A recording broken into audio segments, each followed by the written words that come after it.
అఘోరి అనే పదం వినగానే వారి రూపురేఖలు గుర్తుకు వస్తాయి. అఘోరిలు మానవ మాంసాన్ని తింటారు. మంత్రవిద్య, చేతబడి వారి శరీరాలకు బూడిద పూస్తారు. ఈ వింత ఆచారాలన్నీ అఘోరీల ప్రపంచంలోనే జరుగుతాయి. అఘోరీలది ఒక అద్భుతమైన ప్రపంచం. అఘోరి అనేది సంస్కృత పదం. దీని అర్థం వెలుగు వైపు అని. అఘోరీలను పవిత్రంగా భావిస్తారు. వారు అన్ని చెడులకు దూరంగా ఉంటారు. అఘోరీల ప్రపంచం విచిత్రమైనది. సాధారణ ప్రజల జీవితాలకు పూర్తిగా భిన్నమైనది.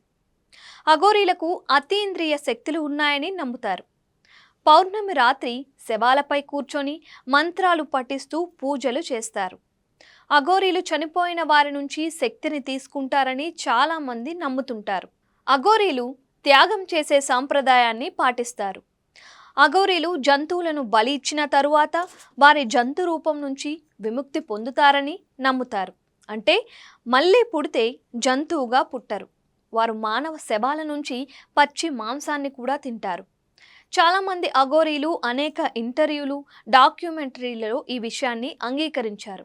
ఇలా చేయటం వల్ల తమ సాంకేతిక శక్తి బలపడుతుందని వారు నమ్ముతారు. అఘోరీలు ఒకచోట ఉండరు.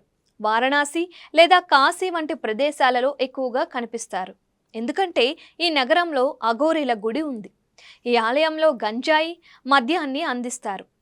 అఘోరీలు శివుడిని, మృతదేహాలను పూజిస్తారు. శివుని 5 రూపాలలో అఘోరా ఒకటి అనే నమ్మకం కూడా ఉంది.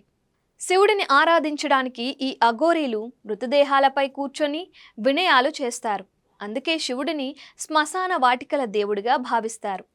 అఘోరీలతో ఎల్లప్పుడూ మానవ పుర్రె ఉంటుంది.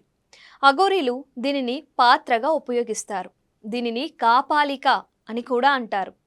శివుడు ఒకప్పుడు బ్రహ్మ తల నరికాడని చాలా కథలు చెబుతున్నాయి. దీని తరువాత శివుడు ఆ తలను తీసుకొని విశ్వమంతా తిరిగాడు. శివుని ఈ రూపాన్ని అనుసరించే అఘోరీలు మానవ పుర్రెలను తమ వద్ద ఉంచుకుంటారు. ఒక అఘోరీ చనిపోయినప్పుడు వారు అతని అంత్యక్రియలు చేయరు. బదులుగా అతని శరీరం నీటిలో వదిలివేయబడుతోంది. దేహాన్ని గంగలో నిమజ్జనం చేయడం వెనుక కారణం వారి పాపాలను కడుక్కోవటమే.